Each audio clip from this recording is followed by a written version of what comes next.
Hello, and welcome to Chess Book Reviews 138.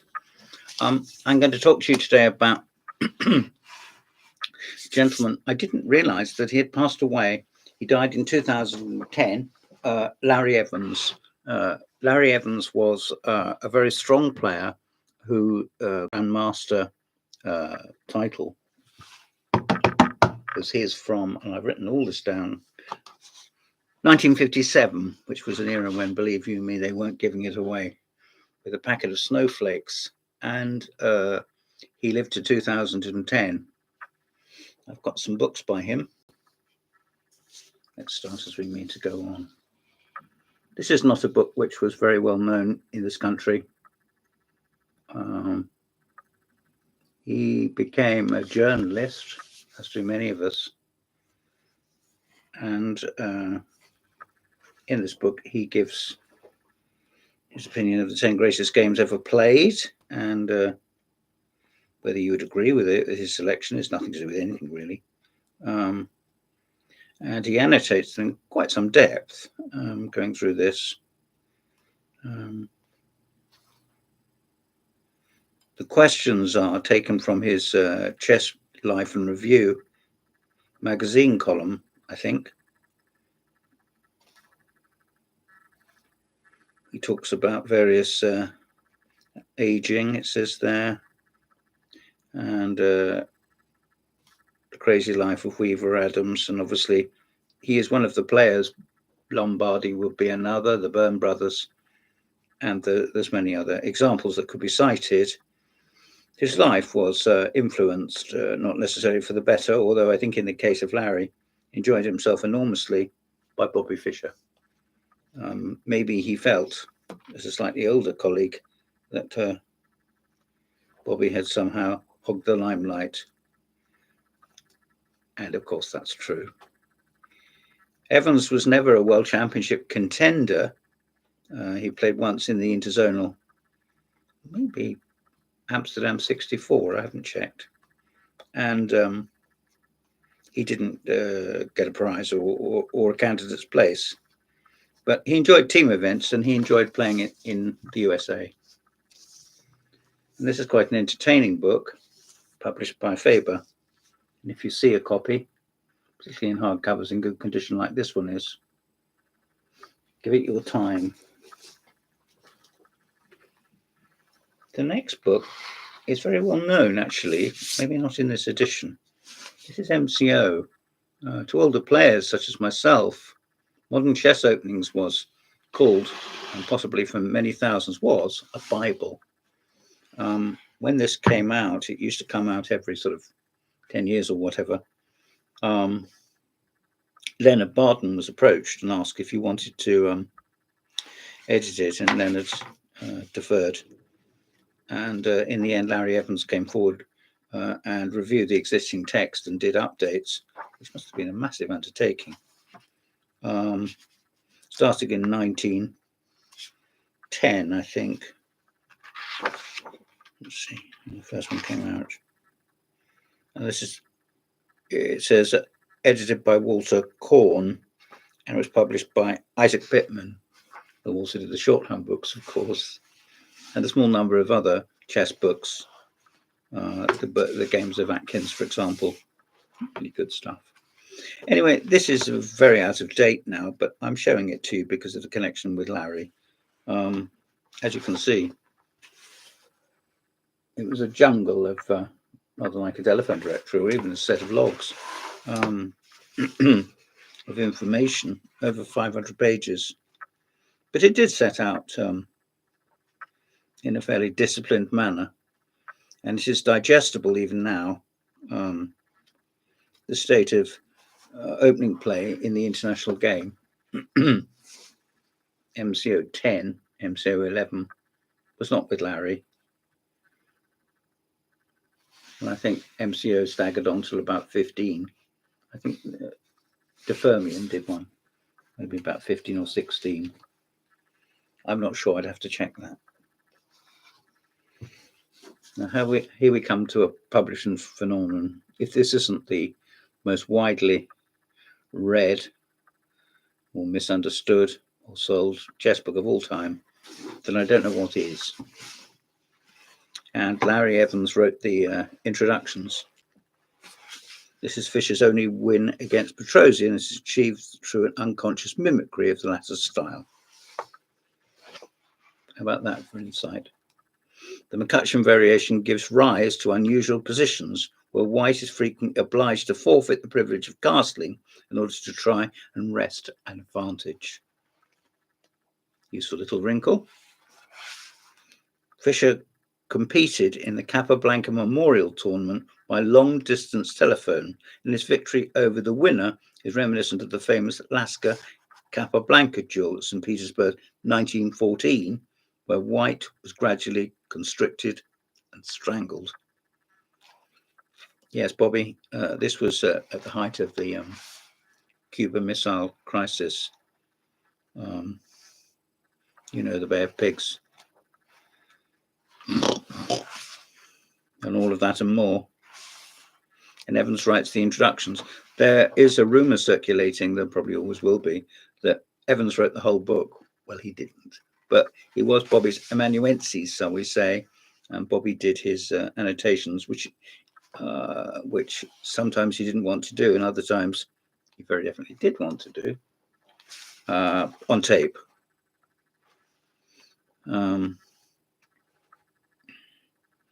Evans sort of calmed him down and sorted things out. This game illustrates the hazard of trying to rely solely on natural talent without detailed knowledge of the latest opening innovations. That's Bobby playing Unzicker. And once again, the introductions are no more than perhaps 30, 40 words, but they're good stuff. And it was a feather in Larry Evans' cap that Bobby allowed it at all. Bobby is called upon to face his favourite defence, playing Bob Butchen in the Sicilian, of course. Well, there's 16 memorable games. There's also 16 memorable intros. And I would like to think one of the reasons that this book is as popular, was as popular as it is and was, is because of the work of Larry Evans. Now, here's a book you probably might remember from 40 odd years ago. And there's Larry right at the top here. It's hard to do this. There we are. There's Larry, Blackbeard. And he writes the introduction for, I was going to say beginners, maybe not raw beginners, but you know what I mean. Those that are not used to going through lots of chess books or playing at a tough level. This is a 1974 book by R.H.M. And it caused quite a stir at the time, and so it should have done. And many very strong players like Keres and Karpov and Larsen and Portish were drawn together to write a chapter about openings. As the only American Grandmaster amongst the authors of the book, I was asked to comment on the contributions of my colleagues.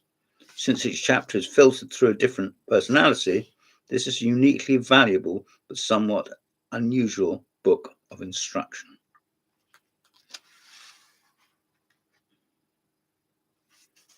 So there we are.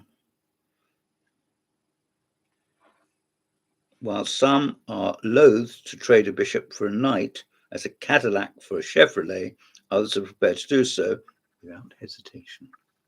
How's that for a bit of poetry from Evans? There are many ways to play chess. You're telling me there are. I'll just show you that again. That weren't a chess game, of which Larry was only one of the contributors. Now, this last one is called New Ideas in Chess.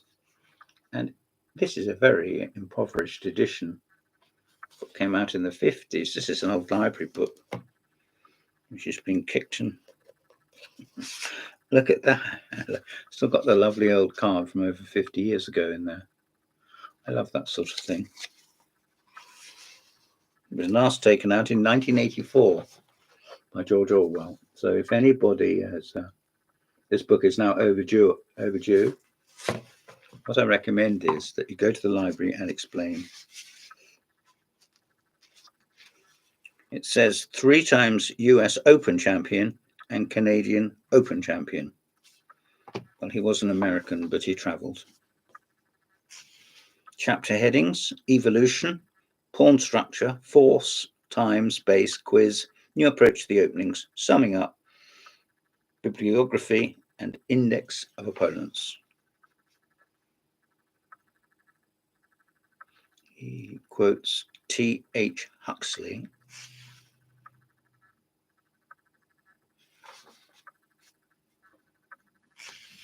Starts off with chess in the time of Morphy.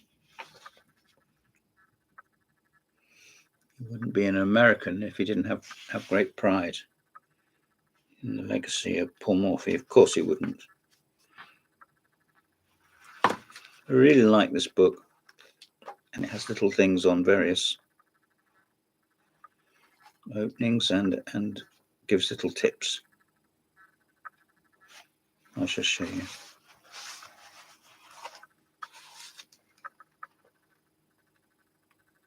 There we are. And it's just the squares on the board. It's an old-fashioned English descriptive notation, which you might prefer.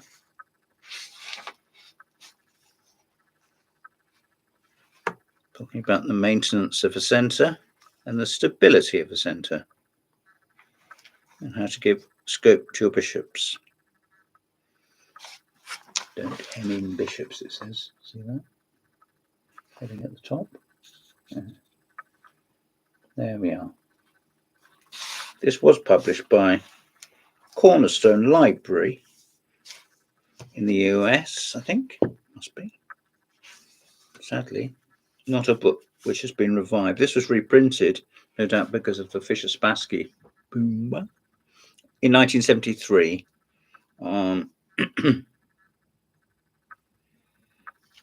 But I think it was originally written in the 50s. I don't know. I should have checked, but I think it was. Well, I'm not parting with my copy for less than a little bit of money, and I'm not parting with my copy at all.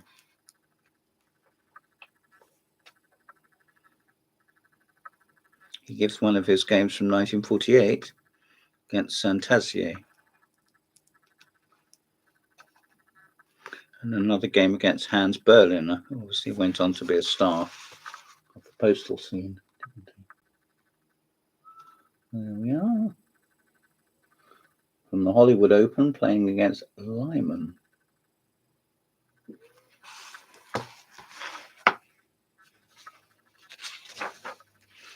It's mostly his own games. Game against Steiner. Katz, and one against Larson. I'm here to tell you that's not Bent Larson. Not from 1949, it wasn't. Here's a game against Reuben Fine, who was not to continue a professional career in chess. Anyway,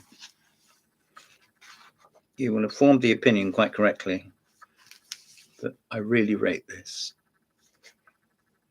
I'm not sure if it ever came out as a Dover, but if it did, try and get it. But try and get it anyway, in any way, shape, or form. Beg, borrow, or steal, as the saying goes.